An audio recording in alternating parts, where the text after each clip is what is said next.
Nah, anak-anak, Assalamualaikum warahmatullahi wabarakatuh. Asyhadu an la ilaha illallah wa asyhadu anna Muhammadar Rasulullah. Allahumma sholli ala Muhammad wa ala ali Muhammad. Anak-anak, bertemu kembali kita pada pelajaran PJOK. Hari ini kalian akan menghadapi PTS atau penilaian tengah semester 1.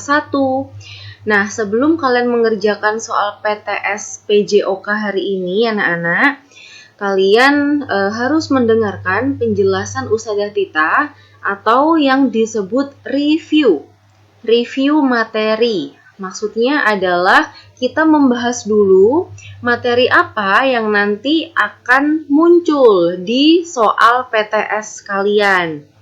Jadi, Ustadzah harap kalian harus fokus dan mendengarkan ya.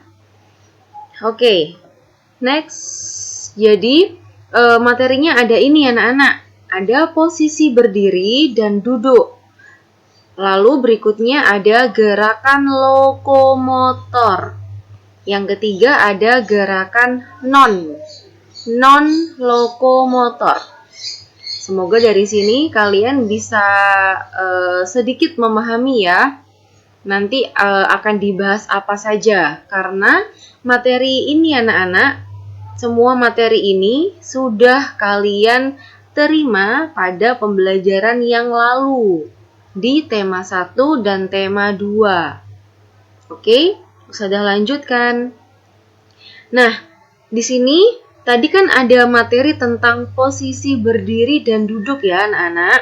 Nah, terus kita membahas dulu tentang anggota tubuh atau bagian-bagian tubuh di sini. Ustadzah harap kalian sudah mengerti ya anak-anak, kan sudah kelas 1. Jadi bagian kepala mana? Mata, ada mulut, ada bibir, di sini ada lidah, terus ada alis. Terus ada apalagi telinga, lalu ini tangan. Yang ada jari-jarinya ini tangan ya anak-anak. Nah, terus dari bahu atau pundak kalian ini, diperhatikan ya anak-anak. Dari pundak kalian ini terus ke pergelangan tangan. Coba dilihat panahnya Ustadzah Tita. Jadi sampai pergelangan tangan ini namanya adalah lengan. Dilihat ya anak-anak, jadi ini sepanjang ini dari bahu sampai ke pergelangan tangan, ini namanya adalah lengan. Kalau tangan yang mana Ustadzah? Yang tangan itu adalah yang memiliki jari-jari. Nah, ini tangan kalian, buat tos atau tepuk tangan. Nah, ini adalah kaki. Oke, anak-anak, tadi ada posisi berdiri ya. Kita pakai gambar ini aja. Nah, yang anak ini sedang berdiri. Kalian masih ingat anak-anak, berdiri yang benar itu bagaimana? Ustadzah jelaskan ya. Berdiri yang benar adalah menghadap ke depan.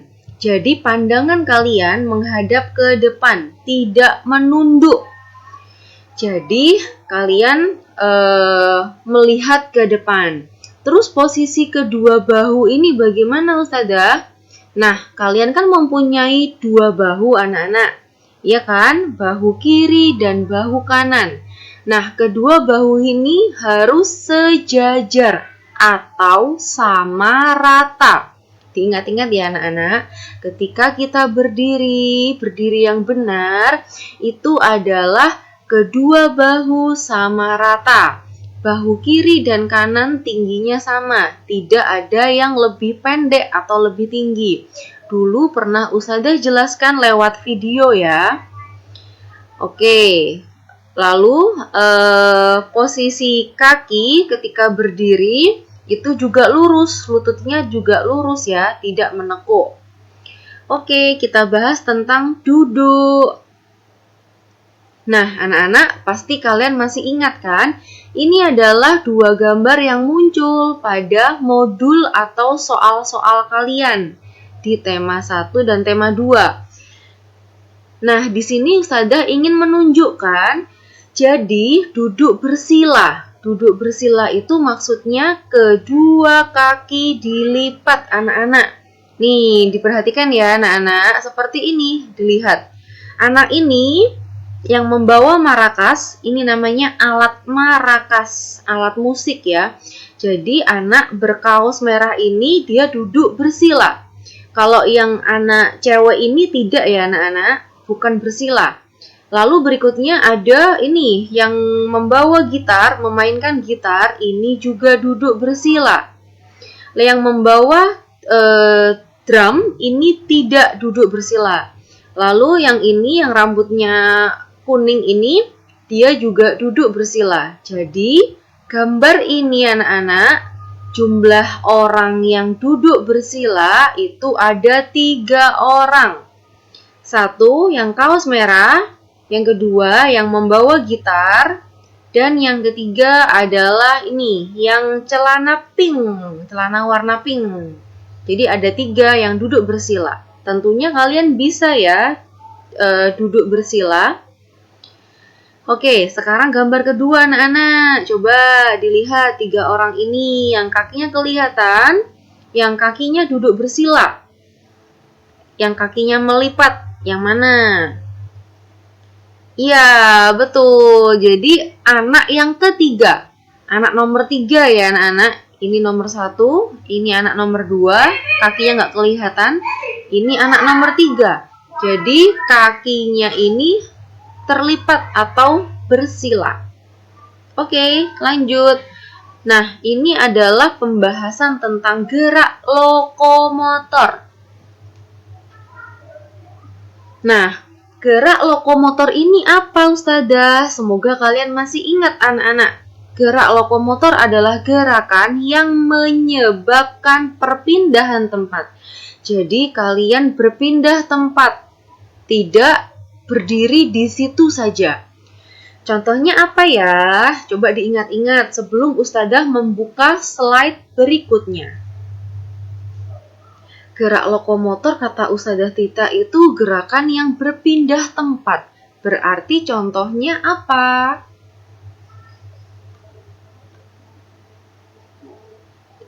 Nah, ini dia 3 contoh gerakan lokomotor. Gambar yang pertama ini anak sedang merangkak. Merangkak. Jadi berjalan menggunakan tangan. Lalu kedua kaki ditekuk seperti ini anak-anak. Kalian pasti tahu kan merangkak? Merangkaknya bayi. Oke. Gambar pertama adalah merangkak. Merangkak merupakan contoh gerakan lokomotor. Gambar yang kedua adalah berjalan. Berjalan itu kan pasti kalian berpindah anak-anak.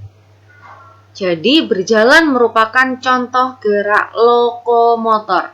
Gerakan ketiga di sini ada anak sedang melompat. Dia sedang melompat model kanguru. Nah, ini kedua kakinya digunakan untuk melompat ya anak-anak. Oke, jadi ketiga gambar ini adalah contoh dari gerakan lokomotor, alias gerakannya berpindah tempat. Oke, sekarang kita bahas gerakan non-lokomotor. Non di sini adalah tidak ya anak-anak, kalian tidak usah bingung. Gerak non-lokomotor berarti kebalikan dari gerak lokomotor yang barusan. Nah, artinya adalah gerakan yang tidak menyebabkan perpindahan tempat. Itu namanya gerak non-lokomotor. Contohnya apa? Kemarin sudah kita bahas di tema 2. Nah, ini Ustazah mencantumkan beberapa contoh. Jadi gerakan non-lokomotor di sini yang pertama ada gerakan mengayun, mengayun lengan. 3 gambar ini adalah contoh gerakan mengayun lengan ya anak-anak. Dan mereka duduk, mereka tidak berjalan kemana-mana. Makanya ini disebut gerak non-lokomotor. Anak-anak coba diperhatikan, ini posisi kedua tangan seperti ini, kedua lengannya ini membentuk huruf W atau V atau U. Oke, muncul di soal PH kemarin ya. Nah, ini adalah membentuk huruf V anak-anak, bukan U dan bukan W. Oke, lanjut. Nah, selain mengayun lengan, gerakan non-lokomotor adalah memutar badan. Di sini ada contoh gerakan seperti menembak. Iya kan anak-anak? Menembak. Jadi, memutar badan, pinggangnya diputar. Dilihat di mana musuhnya. Seperti itu. Jadi, pinggangnya diputar. Oke, gerakan non-lokomotor berikutnya masih memutar badan. Sekarang bentuknya kayak gini, anak-anak. Jadi kalian berbaris dengan teman-teman kalian, lalu kaki dibuka lebar, dan kalian mengoper atau memberikan bola ke teman kalian yang di belakang. Nah, jika posisi seperti ini anak-anak, posisinya tidak boleh berpindah. Jadi kaki kalian juga harus di situ, tidak boleh bergeser atau berjalan. Jadi semaksimal mungkin kalian memberikan bola ke temannya yang di belakang. Oke anak-anak, nah ini bolanya tidak boleh jatuh. Oke, jadi yang anak yang tengah ini memberikan bolanya diterima oleh temannya yang di belakang tanpa bolanya jatuh atau kena lantai. Ini sama, bolanya tidak boleh jatuh. Oke, sekarang kita sampai di meliukkan badan anak-anak yang juga merupakan contoh gerak non-lokomotor. Meliukkan badan di sini ini sama saja dengan menekuk badan atau meliuk, itu sama ya anak-anak, tidak perlu bingung. Nah, Ustazah ada 3 gambar di sini. Ini sebenarnya anaknya lagi tepuk tangan, ya kan? Yang video itu pernah kalian lihat, masih ingat? Nah, ini yang cowok baju hijau ini, dia meliukkan badan atau menekukkan badan ke kanan. Nah, kalau yang baju pink ini meliukkan atau menekuk badan ke kiri. Jadi yang ditekuk adalah pinggangnya. Gambar yang ketiga, ini gerakan ruku ya anak-anak. Jadi menekukkan pinggang ke depan. Makanya bentuknya seperti ini, posisinya seperti ini, seperti gerakan ruku. Sudah paham ya anak-anak? Jadi meliukkan ini sama dengan menekuk. Ini menekuk pinggang, ini juga pinggang. Oke anak-anak, alhamdulillahirrabbilalamin. Pembahasan atau review materinya kali ini sudah selesai. Setelah ini kalian mengerjakan soal ya, soal PTS. Ada 10 nomor. Semoga kalian mendapat nilai 100 anak-anak. Dimudahkan dalam mengerjakan soal sampai selesai. Oke, silahkan mengerjakan PTS-nya ya anak-anak. Ustazah akhiri sampai di sini. Alhamdulillahirrabbilalamin. Wassalamualaikum warahmatullahi wabarakatuh.